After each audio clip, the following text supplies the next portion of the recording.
Emotional intelligence का मतलब रोना नहीं है, मैं नहीं रोऊंगा ये भी नहीं है, ये दोनों मूर्खताएं हैं। बात बात पे रोना कमजोरी का लक्षण है। कभी नहीं रोऊंगा ये जबरदस्ती ओढ़ी हुई पाली हुई मर्दानगी का लक्षण है, जिसकी कोई कीमत नहीं, रत्ती भर वैल्यू नहीं। इमोशनल इंटेलिजेंस का मतलब क्या होता है? एक मतलब होता है अपने जो इमोशंस हैं उनको समझ पाना,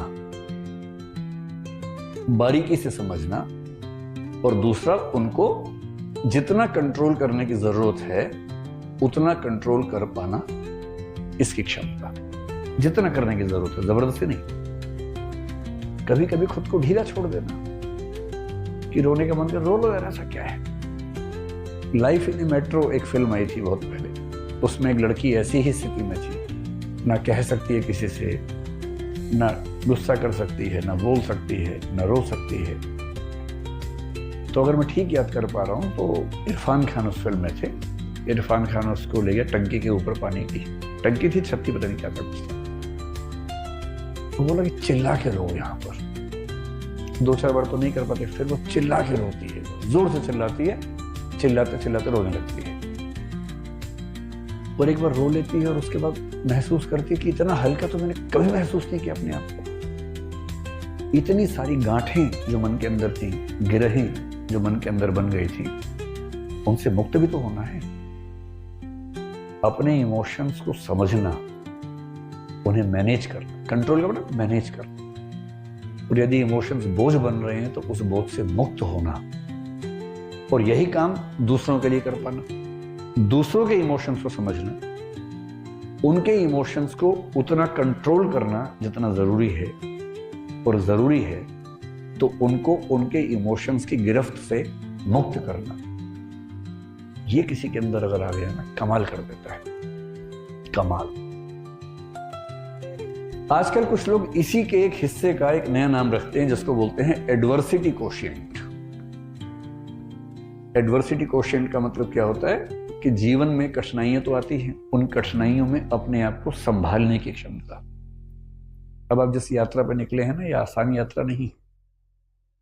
आसान यात्रा होती है 2 दिन 4 दिन 8 दिन 10 दिन पढ़ लिए, हो गया, बात खत्म हुई। ये तो यात्रा 2 साल लंबी यात्रा है। और बहुत ऐसे क्षण आएंगे जब आपको लगेगा कि सब खत्म हो गया। अब कितने बड़े 30 मार्खा हो, कितने बड़े तोप हों आप, बीच बीच में ऐसे क्षण जरूर आएंगे कि आप समझेंगे कि नहीं हो पाएगा। कभी घर में कुछ हो जाएगा, कभी कोई बहुत नजदीकी व्यक्ति है उसे कुछ हो जाएगा, कभी आप कुछ पढ़ रहे हैं नहीं समझ में आ रहा, आपने बड़ी कोशिश की नहीं समझ में आ रहा, किसी बात से एंग्जाइटी हो गई, कभी किसी ने सोशल मीडिया पे आपके खिलाफ कुछ लिख दिया, अजीब सी स्थिति हो गई। ये चीजें सारी आपको मजबूत करने के लिए आती हैं। इन इन इन हर स्थिति को समझने की आपके लिए सीखने का मौका है। मैं अक्सर एक बात कहता हूं कि मुझे पॉलिटिक्स का बहुत अनुभव नहीं है। स्कूल कॉलेज में मैंने पॉलिटिक्स में पार्टिसिपेट किया, उसके बाद नहीं किया। उस समय सोशल मीडिया था नहीं, और स्कूल कॉलेज की पॉलिटिक्स की इतनी हैसियत नहीं होती कि अखबारों में आपके बारे में छपे, तो छोटी मोटी बात है। फिर मैंने कुछ साल पहले एक छोटा सा राजनीतिक अनुभव लिया अपने सोसाइटी में, इलेक्शन लड़के प्रेसिडेंट बन के मैंने 1.5 साल काम किया। और मैंने जिंदगी में पहली बार देखा कि सोशल मीडिया पर आप कितना भी अच्छा काम करें, लेकिन सोशल मीडिया पर क्रिटिसिज्म इतना ज्यादा होगा। पॉलिटिक्स में अगर आप हैं, जो विपक्ष है वो भी तो कुछ करेगा ना भाई, उसका अपना धर्म है, उसको झेलना बड़ा मुश्किल काम होता है।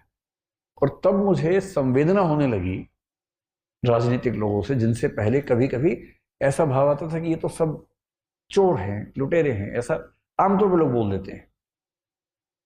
अब मैं कभी सोचता हूं कि राहुल गांधी अगर कभी अखबार देख लें, यूट्यूब देख लें, व्हाट्सएप देख लें, या कोई भी सोशल मीडिया देखें, और अपने बारे में ऐसी ऐसी चीजें देखें जो बेशक बना के बनाई गई हों, वीडियो काट के बनाई गई हों, और छवि बर्बाद करने के लिए बनाई गई हो, और वही क्यों, कोई भी नेता, कितना मुश्किल होता होगा झेलना।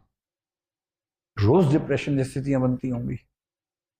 और कभी अगर आपने नहीं झेला तो एक बार झेल लीजिए। मुझे तो अब अभ्यास हो गया ठीक ठाक, पहले तो नहीं था, तो मैं बड़ा अभ्यस्त हो गया उन चीजों का।